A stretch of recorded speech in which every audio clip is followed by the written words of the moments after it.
Sampurasun para mitra, kalintang bingahna tiasa patepang deui dina acara Pani Ismanah di kanal YouTube YKB Bahasa Sunda.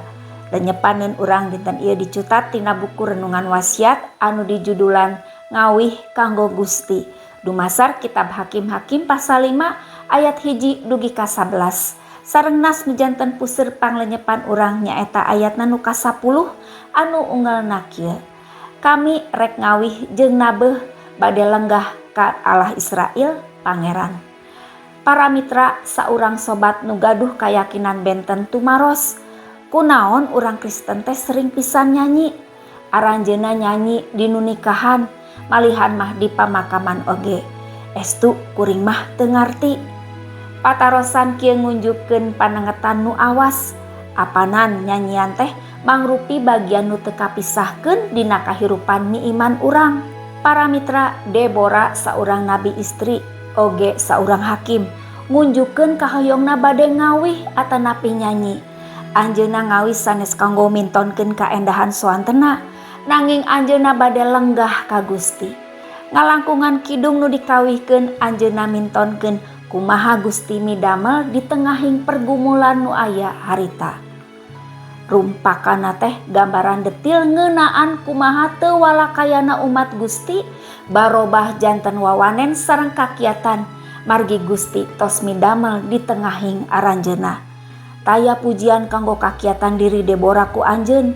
Anjeunna terang yen upami anjeunna midang minangka pamimpin, mangka eta oge bagian ti padamelan Gusti.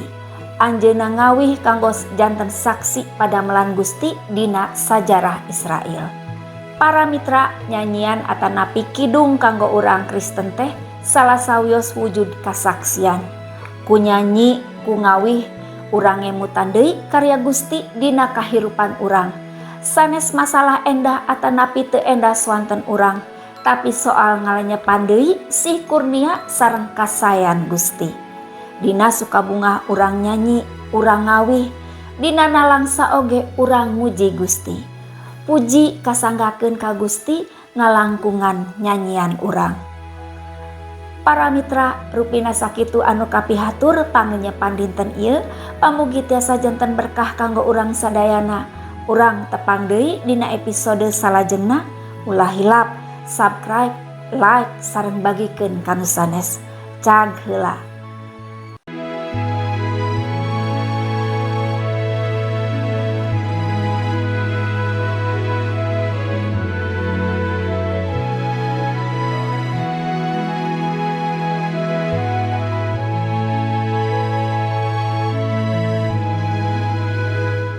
Sahabat, mari dukung pelayanan dan pekabaran Injil melalui YKB dengan membagikan link acara ini kepada sebanyak mungkin orang.